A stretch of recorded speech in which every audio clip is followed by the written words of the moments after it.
We say very good morning to, well, Rachel Reeves' opposite number, Mel Stride, Shadow Chancellor, Conservative Centre. Look, it wrapped up this morning, Mel. You haven't done the leaves on the grass, but thank you for joining us.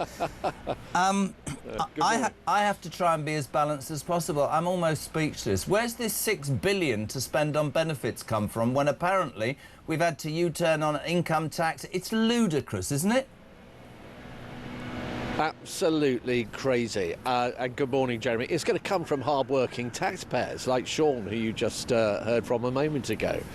People that are doing the right thing, going out, working hard, paying their tax. Well, they're going to be asked for paying even more tax. And we think that's going to come by way of extending the freeze to the thresholds for tax, which means that more people will be dragged into paying those higher tax rates. And you're absolutely right. What's it going on? It's going on billions of pounds of additional welfare payments, including, we suspect, scrapping the two-child benefit cap, which means that under Labour, you know, if you're on benefits, you'll be able to have as many children as you wish and receive benefits at the taxpayer's expense to pay for that. So not really having to take the hard choices that those that rely simply on hard work and paying their taxes have to take when it comes to the size of their family. So all the wrong choices here, I'm afraid.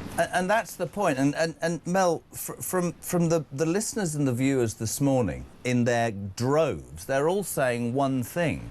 Why on earth do we make the choice to live our lives correctly, go to work, pay our taxes, live within the law, when it seems that...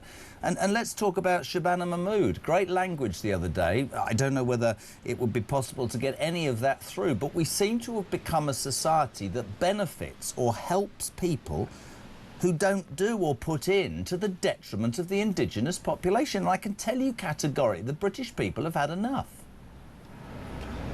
Yeah, well, look, we need to have a government that's got some backbone, and you talk about, you know, stopping the rates of illegal migration, and Shabana clearly had a number of things that she set out yesterday, some of which is sort of leaning in the right direction, but it won't amount to a plan. James, can I stop you there? Can I stop you there 1 minute, because you're a nice man. To those idiots behind you, OK, I have a message, OK? Yeah. Go and get a job, OK? Go and do something more useful than making idiots of yourselves. Bye-bye. Sorry, Mel Stride, please continue. They're idiots. That's all right. Don't worry. Unfortunately, I can't see them for the well, you've got a sooty and sweep on each shoulder. That's all I want you to know. So I want you to. Is that right? Oh, okay. Yeah. very good. Very good. Okay.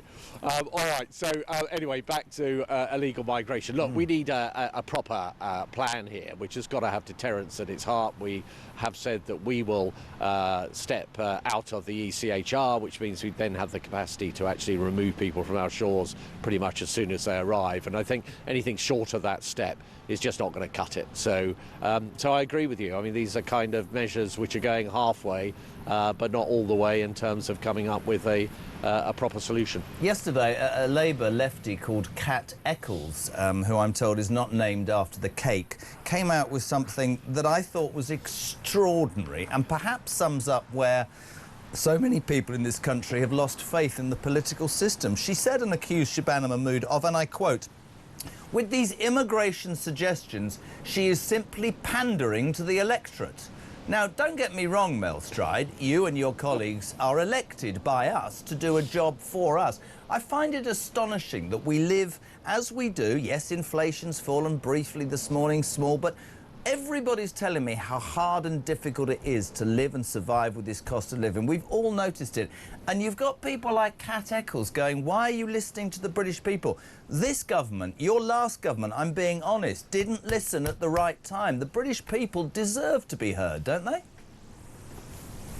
Yeah, absolutely. We live in a democracy, and politicians get re-elected or not, depending on what the electorate think of them. And, you know, this idea that somehow you're pandering to the electorate, I mean, what we've got to do is listen to the electorate. Now, you mentioned inflation there, Jeremy, and you're right, it has come down a little bit. It's still going to be the highest in the G7 this year and next year, according to the IMF, so it's way too high. But within that, food inflation has gone up from 4.5% to 4.9%. So a lot of your listeners who are going around the supermarket and wondering why, when they get to the checkout counter, things are going up, there is your answer. Food inflation, I'm afraid, is still increasing. And that's because of some of the tax choices this government's taken.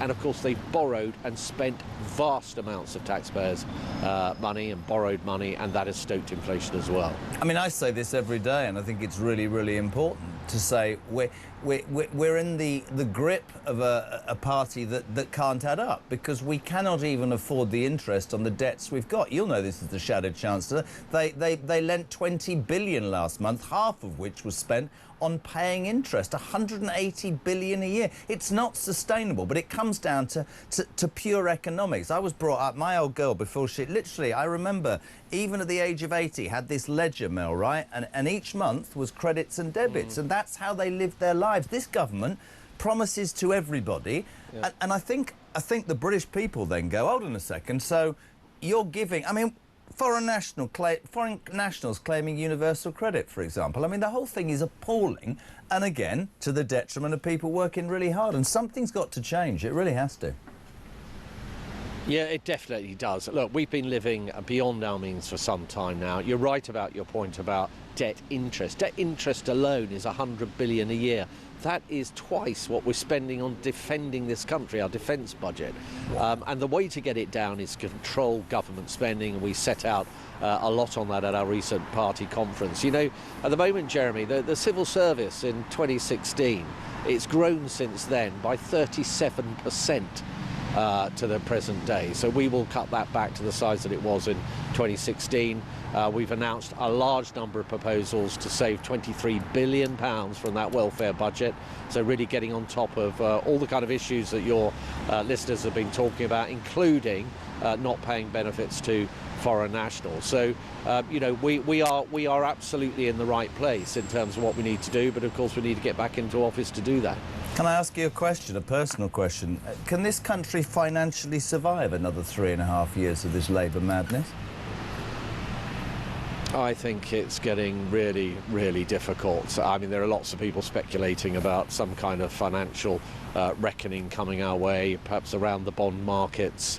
And I think things are looking pretty dicey. What the Chancellor has definitely got to do in this budget is make sure that whatever it is she decides to do, that the commentariat and the markets afterwards say, right, that's it, done. She's not going to be having to come back for yet more tax increases, because that uncertainty around what's going to happen in the future and what she's going to do and whether she's really resolved and stabilised the situation is absolutely key now. So that's one of the main things that I'm going to be looking out for. I mean, I look at her being interviewed. It's your job to shadow her, and she looks more frightened and less focused and more confused on a daily basis. And I think that because she's backtracked on income tax and almost everything, I think people's belief is going. But I do want to make that point to all politicians that the British people, I know this, are getting to a point where they're not prepared to accept this anymore. Mel, I have to say, if you were on stage, you would have been given an Oscar for that. If you could see what's on behind you, but these are idiots who should go to work. We thank you so much indeed, my friend,